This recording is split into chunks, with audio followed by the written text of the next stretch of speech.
حامل القرآن، قد خصك الرحمن بالفضل. السلام عليكم ورحمة الله وبركاته. أعوذ بالله من الشيطان الرجيم. بسم الله الرحمن الرحيم. وإذ قال إبراهيم لأبيه آزر أتتخذ أصناما آلهة إني أراك وقومك في ضلال مبين. وكذلك نري إبراهيم ملكوت السماوات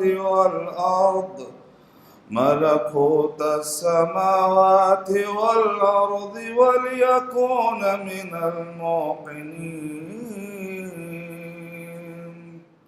فلما جن عليه الليل رأى كوكبا قال هذا ربي. فلما أفل قال لا أحب الآفلين. فلما رأى القمر بازغا قال هذا ربي. فلما أفل قال لئن لم يهدني ربي لأكونن من القوم الضالين.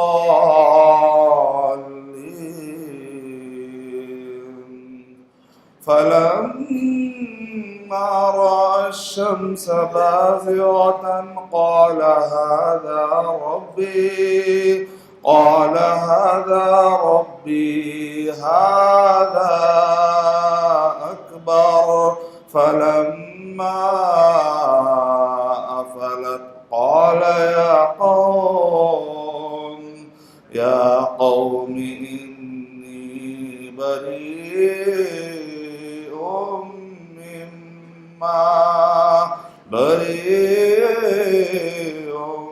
مما تشركون. إني وجهت وجهي للذي فطر السماوات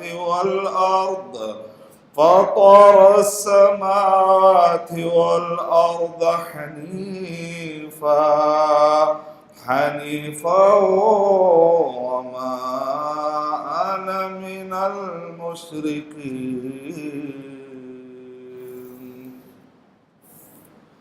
رب اشرح لي صدري ويسر لي أمري